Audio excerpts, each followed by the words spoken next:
everybody. Welcome to Double Talk. I'm Mark Steffen. Joining me today for the first half of the show is Joanne Ferrari. Joanne, thank you for joining us. Joanne is running for office, House District 37. Correct. The district in which you live. Yes. And in the second half of the show, Michael Mandel and I will be here, as we always are. But for this half of the show, Joanne's going to be talking about, well, what she's doing, why she's running, and anything else she wants to talk about. Let me just start off by asking you, what is your motivation to run for a state representative in District 37?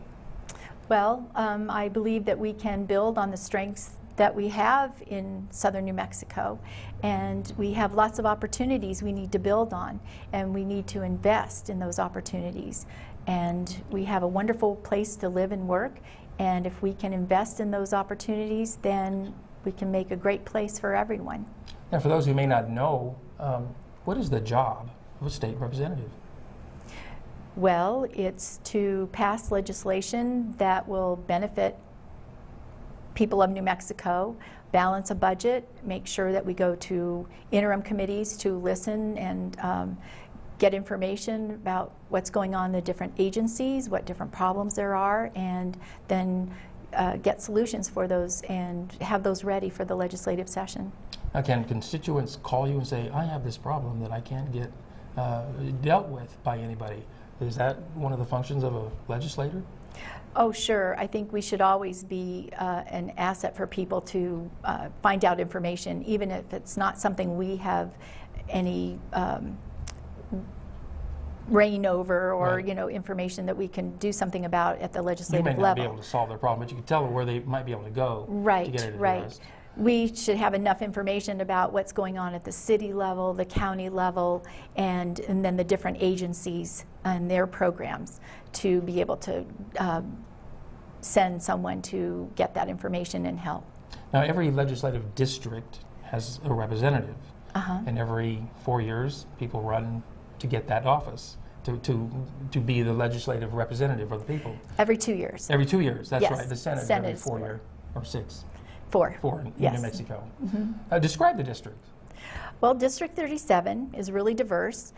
We are from the north end, just north of Highway 70, and the east side of Las Cruces, and it goes all the way south, just past Missouri.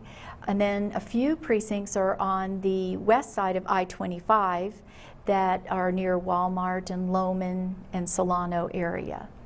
You have 2 Walmarts in your district. That's right. Don't you? And now a market. Well, 3 if you count Sam's Club, right? Well, yeah. well, 4 if you count the new little Walmart Junior. Right, right. And we pushed hard to get Walmart to raise their minimum wage, and because the city did, we were able to get the 10-10 in incremental years. That I think that made it so Walmart also felt the pressure. So they're supposed to be paying a little bit higher than our $7.50 an hour minimum wage. Right. You mentioned you have, what we were talking earlier, 15,000 some odd voters in your district? Yes. And that's people over the age of 18. That's registered voters. Correct. And hopefully we can get more people out to register to vote and then to actually vote, because we have one of the lowest voter turnouts down here, I think, in the state. Well, we've been pushing hard to get more people registered to vote, and we were one of 2 counties in the nation, well, 2 counties in the state, but that were recognized nationally for having increased our voter registration since January, and that was over 16,000 newly registered voters. 1,600, I'm sorry. 1,600. Yes. That weren't registered before. So now if they just go out and vote, it'll make it all worthwhile. So you're running against Terry McMillan, who is the incumbent. Yes. And he beat you last time by 8 votes. So that's how important it is for people to go out and vote. How will the residents of your district benefit with you in office over Terry McMillan? Well, I plan to work hard for everyone in our district, not just a few, and I think there are great opportunities that we need to invest in, especially developing and investing in rebuilding our infrastructure. Also, especially early childhood education. That is so important for all kids to be able to be ready when they get to kindergarten and feel successful throughout their learning career. We can eliminate third grade retention because they would already receive the resources they need to be able to read and be successful, and then also our dropout rate should go down. And then we can also have vocational and college programs ready for those students to go into however they wish. Okay, now Terry McMillan has been running radio ads dealing with this medical lawsuit issue where New Mexico residents couldn't sue doctors in Texas for malpractice, and now he's taking credit for the fact that they can. Am I getting that correct? Well, it was kind of a baseless threat that people from New Mexico couldn't go to border doctors, such as in El Paso or in Tucumcari from Clovis, that area. We could go anywhere in the country just as well before as we can now. What it did was add an extra step that you have to sign something with that doctor to adhere to that state's malpractice caps. And those are usually lower than New Mexico's. And there wasn't a problem before, there certainly won't be now, but you do have to abide by the other state's malpractice, which is a lot lower than New Mexico. And so that makes it so that if you do go to sue in Texas, their caps are very low, and it's not affordable to go ahead and have an attorney prosecute that case for you. So they're less likely to take those cases. Whereas if you have a problem in New Mexico, you go by New Mexico caps, which are not really high, but they're more fair for someone who has suffered a malpractice. Right. Now, speaking of Terry McMillan, apparently he has a habit of not showing up. Yeah. For what? Well, he attends the legislative sessions, but there's interim committees between the 60-day session and then the next year 30-day session, mostly for budget things. But in between those sessions, most legislators work on at least 3 or 4 interim committees, and that's where you have hearings, you have discovery of different problems in the state. You might be able to find out what is going wrong, such as being able to make sure the budget wasn't going to have such a shortfall.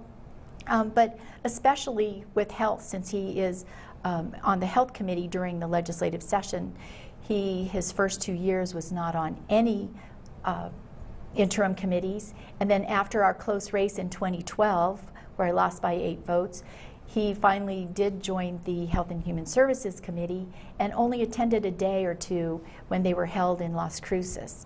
And then in 2015, he hasn't attended any as just an advisor to the committee, interim committee that he, during the session, is a chair for. Yeah, he's the chair of the committee. Right. So it's been a 2-year anniversary that he has not attended any interim committees. So I think that having someone such as myself, I want to be on at least 3 or 4 committees, work hard for the constituents in our district, and make sure that we can bring the opportunities for education, for health care, for jobs to southern New Mexico and to especially Doñana County. Now, do the elected representatives get to choose what committee they can serve on? I think they're asked, but if there's a shortage of some, in the newer legislators might be asked to be on something that they need to have filled. And if there's an area of expertise that you may have in a certain committee, you could maybe lobby for that. Sure, and especially if you have a passion like I do for education and making sure that we get the teacher salaries that they deserve, and also having smaller class sizes, teacher ratio being much lower, and also making sure that we have less testing. And a lot of people say, well, we're going to have less testing, but really to make sure that we don't have our curriculum all devoted to having test scores that are going to rely on the evaluations, too, of the teachers, as well as the schools. So now when you're elected, and you go up to the Merry Roundhouse in Santa Fe, as it's called, excuse me, you won't be walking in cold to a place you've never been before, because you've been going up there, you've been attending sessions, haven't you? Yes, my first experiences were in the early 90s when we passed special laws for DWI prevention, and we were able to qualify because of the legislation and the policies that we were able to implement, qualified New Mexico to be the first state to receive a federal grant. And that grant helped us provide funding for checkpoints, for materials, for training, and also for prevention programs throughout the state. And then after the 2012 election, I didn't want to sit idle, and I went as an advocate to help get the minimum wage raised. And we were able to pass that. We were only asking for $8.50 an hour at that time. And so the governor vetoed that. And we came back the next year and advocated again. We were really close to getting it passed, but we were short for a constitutional amendment. It has a higher threshold for number of votes, and we were missing 2 legislators who were very ill that session. So we feel like that also helped us come back and help raise the minimum wage for Las Cruces. Do we know how Terry McMillan voted on the minimum wage? I'm sure it was against it. Now, legislators and state senators in New Mexico don't get paid for their service. Should they? A lot of people, as I'm going to the doors, people say, yes, we think that, you know, they should get some type of reimbursement besides, you know, what it costs for, you know, going to the session and their food and things like that. But I wouldn't be against that. But what I am against is someone like Terry McMillan, who only goes to the legislative session. And in 2 years, it would be 30 days and 60 days, so 90 days total in a 2-year election cycle. And so he was proposing the median wage in New Mexico, which is about $45,000. So $90,000 for 90 days, $1,000 a day is a lot more than what most teachers and nurses and first responders get as a salary. Sure. And they work really hard and risk, you know, a lot. And they work every day. Right. And, well, you all do get a stipend and expenses covered, correct? Yes. During the session time. And also for interim committees, which is something that Terry has said multiple times, that he thinks legislators only go to get that reimbursement. That's the only reason they go to the interim committees. And I am sure that is not the case. Well, you know, it just covers their expenses, really. They're not making money off of that. No, no. I can think of a lot better ways to, you know, earn a living. And you could panhandle and make more money than that. Yes. But so that's really important, his attitude and arrogance towards, you know, what the interim committee work is. And I think that we're really settling for less and not getting the representation that we really deserve. Is there a problem with not being paid, that campaign contributions will come in as payment from big corporations that could sway a candidate's vote? Lobbyists do a lot of persuasion, not directly to candidates, I wouldn't think, but, you know, by, you know, whining and dining them. Yes. And I agree with Representative McCamley, who doesn't go even to dinner with someone he knows that if they have a business and might be something he has to vote on, he refrains from, you know, taking advantage of those things. And I think we should be the same, all of us should be that way, so that we aren't swayed. We don't owe anyone a favor back. Right, and you wouldn't want that to be your payment for service. Right, right. Because it's really bribery. Right. So paying legislators, you know, a minimal amount of money to make it so that more people could run for office is, I think, the idea behind having a salary. I tend to agree with that. Yeah. And believe it or not, we're out of time. Really? We are out of time. That was great. It goes fast. Thank you for joining us. Joanne, thank you for being on the show with me for the first half. Thank you. Good luck with your campaign. Thank you. And we'll be right back after these words.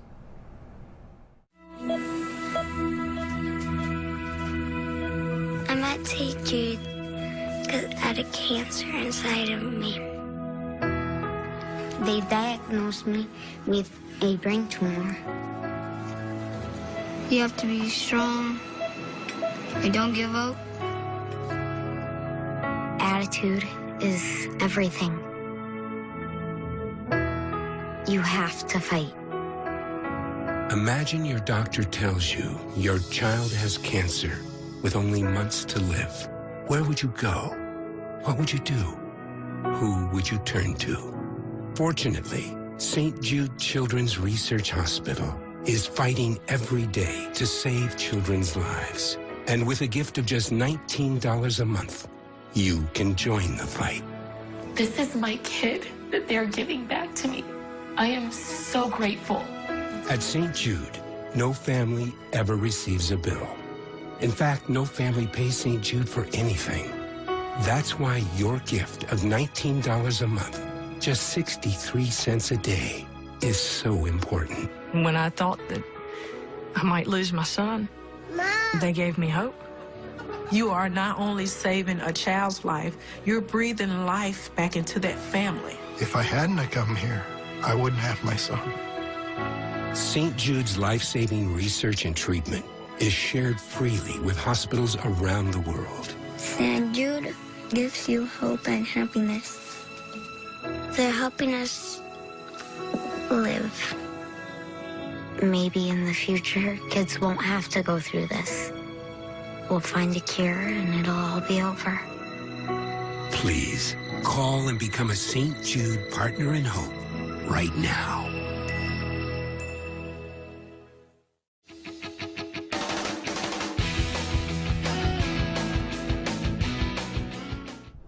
And we're back. This is Double Talk. Mark Steffen. I'm Michael Mandel. I am the star here because obviously you only have famous people sitting in this thing, so you just had Joanne Ferrari. Yes, thank you for relinquishing your seat. Normally, Joanne would have been on the second half of the show where Michael sits, but she had functions to go to. She's a very busy woman. Busy day. She's running for office. Yes. So we put Joanne on first as an honored guest. And I'm not busy. And you're a dishonored host. I'm, yes, dishonored retired. Yes. Retired? Retired. Retired? Retired. I'm not even tired. You're not supposed to call me a retard anymore. It's just politically incorrect. Tard for short? Yeah, okay. And it's better than turd. Well, you wear leotard, so I figured why not?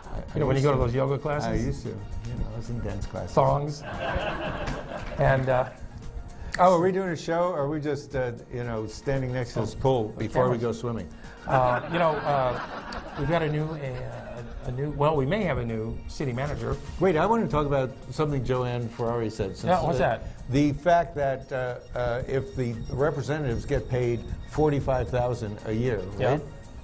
They work one 60-day session and one 30-day session, and she did the math. That's 2 years. They're getting $90,000. They're working 90 days for the whole 2 years, other than the other sessions, virtually making $1,000 a day. Okay, I made $1,000 a day when I was on the TV miniseries Into the West. Yeah, but you work 1 day. 3 days. Okay. Not to mention, these guys are working 90 days, and right now the people are being working and giving and volunteering on the both houses, the Senate and the Representatives, for nothing except for expenses, and by doing, and once you give them the 90,000 or the 45,000 a year, you are probably, they do get a retirement. That's one of the things they do. They get some retirement money afterwards. No, right. they get some retirement. Don't forget, Michael, they have to pay income tax back to the state. So, you know, the state actually could benefit from that. Yeah, but the state takes like 6%. You know, so the state gives out 100%, takes out 6. You know, so with your theory, then we should hire everybody in America. Then we get 6% back from 300,000 people.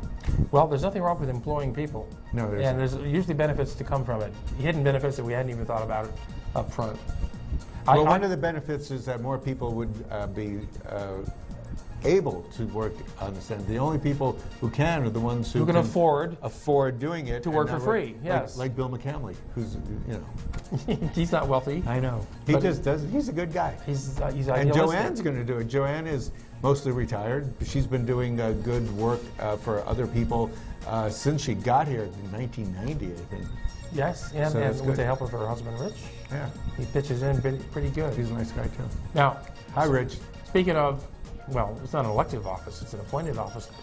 appointed by those who are elected in the city of Las Cruces. Yes, down the line. For a new city manager. Now, they've almost narrowed it down to Mr. Ed. Did Wilbur get it? That's his real name. Is it Mr. Ed versus Wilbur? I'm not sure, Wilbur. But not that Mr. Ed. The real, that's him. Oh, he lost hair since that show. A little hair. Yeah, his mane is gone. Well, everybody likes him, I think. We don't know. They're on the verge of giving him the job. We're not going to know until, well, this coming week, I think. Because the coming week will be the beginning of October. Right. They picked him, but they have to like finagle and do stuff. He has to accept the job too. No, you just force if he doesn't accept it, then you they just have to force him. You send over the real Mr. Ed and have him drag him over to put him on Mr. Ed's back. Okay, I'll take the job. Mr. Ed, how do you vote? That's a maybe. That's a maybe. You want to talk? We have what? 2 minutes to go in this show. No, we're talking about. We've been talking about elected officials. Julia Brown is another. Well, she's a paid official appointed by those elected by us. Yes, by the county as opposed to the city. Julia Brown is our county manager. Yeah, I don't know what this story's on for. She just got that's old rehired news. for 3 years. That's old news. And well, right, but she just. But most of the people on the county board, wanted her. Billy Garrett, who we all respect a lot, and other people. But the county board will change as soon as the election occurs. Well, a little bit. Yes, and there has been some dissent among people who work for the county. Wait a second. A lot of people who work at the county don't like her for some reason. You say they work? You mean by hanging on to their shovels? People actually the work. ones who sit there on their shovels, or the people you go to the office and go, well, go take a place in line. We'll take care of it. Well, the sheriff's deputies are part of the county workforce. Yes. And people who work over there at the county building. Yes. Various departments. So anyway, we have her for the next 3 years, and like it or not. I'm okay. Are you okay with it? Yeah, I'm okay. I don't have a problem. problem. Met her a couple of times. She's pretty nice. Now, another thing. Going into another thing. One of the many festivals and events that we lost in Las Cruces was the Mariachi Conference. And they thought they were going to be able to bring it back, and it turns out it's canceled again. The last year they actually had the conference, according to the paper, was 2013. Now I was on the board. I don't know when I got off the board. Certainly before 2013. Oh, you bailed when you saw the sinking ship. I could see what was going on. Why did we lose the Mariachi Conference? I don't know, because when I was on the board, I made an argument to them that the Mariachi Conference, the church puts in some money. It's a lot of volunteers. They make money out of it. It was a fundraising project. They actually made a profit. They got sponsors, right? Yes. Did the mariachis have to pay to attend, or did they pay the mariachis to attend? Oh, they paid the mariachi groups to attend, but the kids who come to get lessons also pay. And I don't know, it might be the temperament of the times where kids don't want to learn mariachi music or are willing to pay to learn mariachi music. Well, it's a tradition, and they learn the folkloric dancing. That's a tradition. Yeah, but that's local, and to come to a conference, we were getting people from all over the lower part of the state, and they would take lessons, and people would come in. It would be business for people in restaurants. One of the high schools has a mariachi band. I've seen them perform. Well, there's a local, and you can get higher grade mariachi people who you're getting in to entertain to teach them, and it's much more focused, it's concentrated, and it's good to do. But maybe times are changing. Well, it didn't go out of business because some kids didn't want to learn the mariachi. Well, apparently it went out of business because not enough people registered. No, it's not because of volunteer burnout, as happened with some of the other. There is volunteer things. burnout, but they had a good set of volunteers. I was surprised at how strong they were and how adamant they were, because they're doing it for the kids, is what the whole story was. Oh, okay. Or the mijas. Well, but Mesilla is now starting a mariachi. It's not necessarily a festival, but they're going to be having mariachis on the Mesilla Plaza. Yes, but that's being sponsored by the Mariachi Conference. Is it? Yes. Yeah. It's easier to do that because the local people and you get money donated. To do the Mariachi Conference, you have to have a number of rooms in a large place, mostly NMSU. They used to have one big show, one big gala night, but they had little nights, so I think they made money on the gala night. Well, they charge entrance to the Pan Am Center. Yeah. The one of Mesilla is going to be free. Yeah, and but they're not going to be food paying vendors and things like that. Yeah, not going to be paying as much. It's good for Mesilla Plaza. Absolutely. Now, well, that's good to have a chance of it happening next year. You get on the board next year and see what happens. Push it through. Think I should? Yeah, I think so. I'm not the one that loves bureaucracy the way you do. I do love it. Because it's the only way things get done, for God's sake. There's a board in town, and by not golly, even for God's sake. You'll be on it. I'd try to be. Now, we've had a problem downtown with our brand new plaza.